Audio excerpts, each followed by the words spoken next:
First of all, for all the participants of this convention, both international and from here in Nigeria, please give yourselves a round of applause.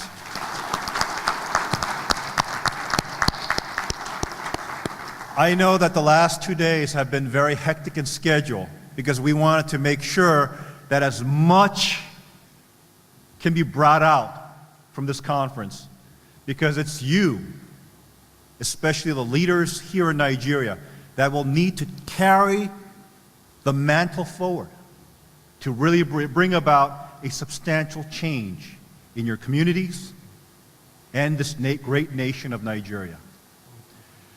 I know that you were challenged in many ways, but at the same time, I think many of you were enlightened by the hope and the possibility of this great moment in the history of your nation and this continent of Africa. As I mentioned in my speech yesterday in the opening plenary, I believe Africa is in a moment of transition. You have reached a high pinnacle, and yet there are greater heights before you if you are willing to take on the challenge. And I am so moved by the very fact in meeting and speaking to the various leaders in this nation that you are truly willing and ready to take that challenge.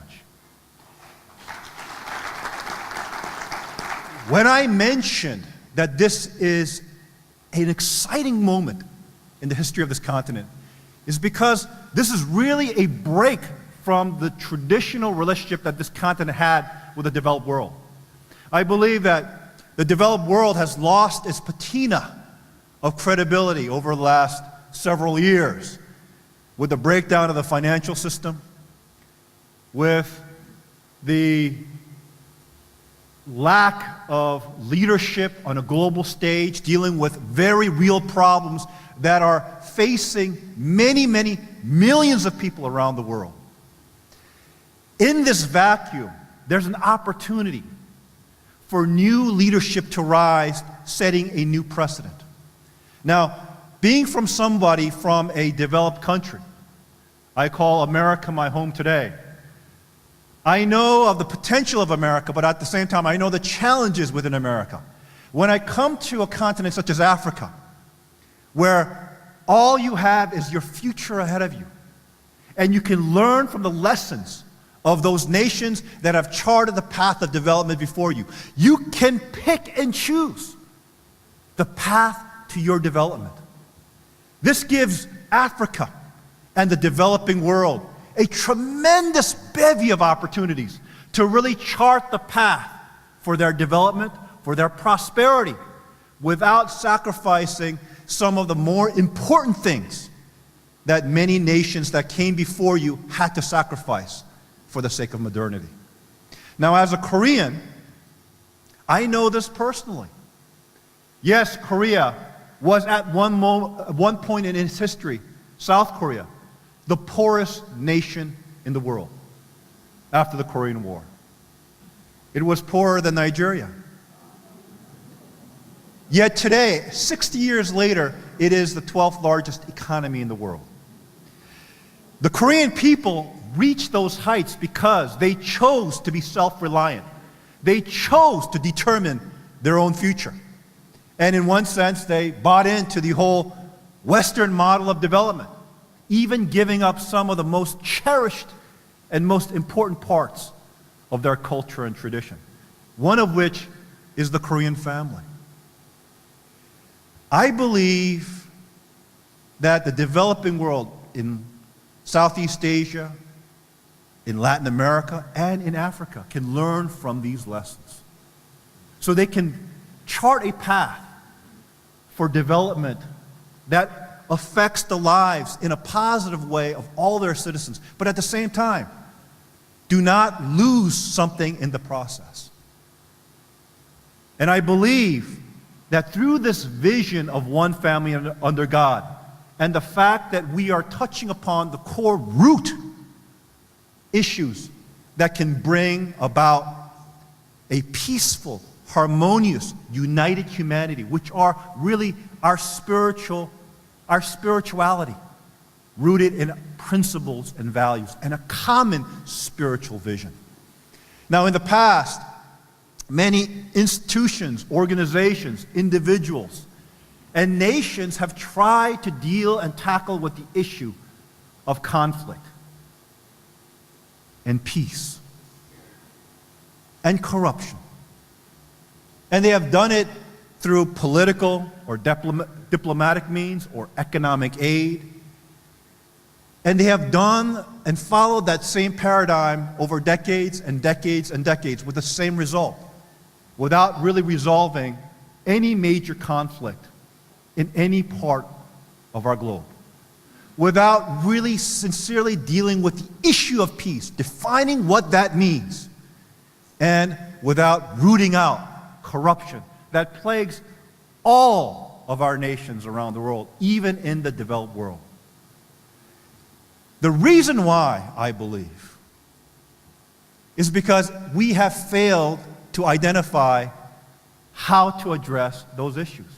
Those issues fall in the realm of ethics, morality, sense of right or wrong, that is tied to humanity's spirituality. And yet, no one and no organization have tried to deal with this from that perspective. Yes, in the past there were many interfaith initiatives, but remember that the interfaith initiatives of the past have been a vehicle to promote one's faith tradition and gain acceptance by other faith traditions. The interfaith approach of GPF, which is different from the interfaith approaches of the past, is that instead of using interfaith as a vehicle to just receive acceptance by other faith traditions, we have taken the approach that there is a common vision that motivates and animates all of humanity. And that vision is one family under God.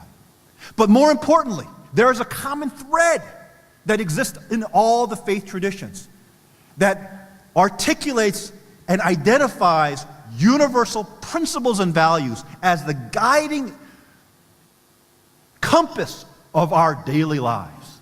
In other words, faith traditions and people of faith have more in common than they do differences. I would say that 80% of what we believe in, what we aspire to, what we have in terms of a common ethic are identical. Maybe 10 to 20% in terms of our theology, our doctrine might differ. Yet, it has been always that 10 to 20% that has been the reason why people of faith have never come together. Well, GPF is offering a new platform that we should come together on common ground to deal with the common issue of our common humanity, and that is to build one family under God. Thank you very much. The amazing thing is, I remember when we embarked on this journey several years ago, and I started taking this message all around the world. There were those cynics that would say, oh, one family under God sounds too much like a Christian message. Will it work in the Muslim world? Well, one family under God sounds too much like an Abrahamic faith message. Will it work in the Buddhist and Hindu world? I think GPF over the years have developed a track record as we went to every single continent around the world, meeting, engaging with people of faith of all different faith traditions. If you look at this panel today, we have a Methodist, we have a Muslim, we have a Jain, we have Christians, we have Hindus, we have white, black, American, African, Korean. In other words, all those pretensions we hold to the side because we recognize our common humanity and our common destiny together through the vision of one family under God. And we can come together in agreement because we share common principles and values that can move the human family forward in building a world of peace. And I think that is the great contribution of this great work. It is a tremendous honor for me to come to this nation of Nigeria, the largest nation on the continent. I was told, not by a Kenyan, but I was told, not by other Africans, I was told by everyone outside of Africa that if Nigeria moves, Africa will follow. Now, this is the first time that I came to Nigeria. Believe me, you showed me a lot.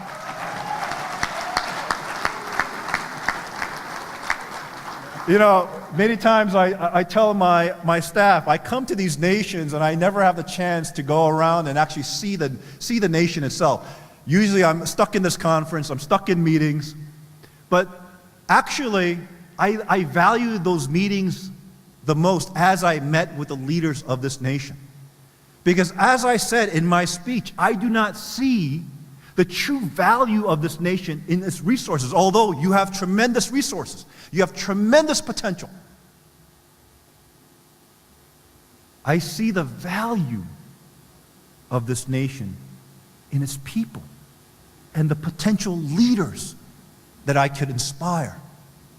Hopefully put a spark in them, allow them to dream big for this nation and for this great continent of Africa. It is in those meetings that I saw. I told Bishop Sunday, I'm amazed at Africans. You guys joke so much. Everything is a joke.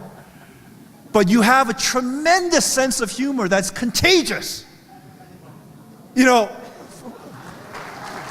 For someone who comes from outside of this continent, because we see in CNN and Fox News and the media all the time of all the problems that are happening here. We see the pictures of starving children, of conflict zones where tremendous horrors have been conducted by one race or tribe to another, or one religion to another, and of course we're moved by that, and so we're concerned about this continent. But as I come to Nigeria, and I know that this nation, you're facing challenges even today. When I come to this nation, you think that the people might be depressed or not full of spirit, yet the absolute opposite is the case.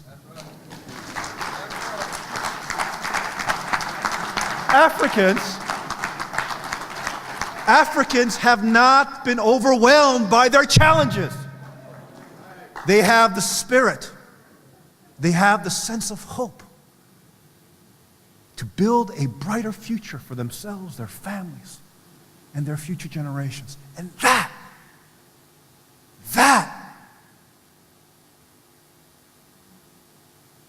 is more precious than all the oil, gold, or diamonds that are under this continent. That is what will allow Africa to lift itself from its challenges and build a bright future for your children and your grandchildren. There always needs to be a first step. Today, look at today as that first step. We're going to be making a pledge, and I want you to make this pledge in the signing of the Abuja Declaration your own. Own it. Make this your own. Make this your mission in life, to make sure that there is a positive future for this nation of Africa, for this nation of Nigeria and this continent of Africa. Become the leaders of transformation and change. And believe me, God's abundant blessings shall shine, and a new tomorrow shall begin. Thank you very much.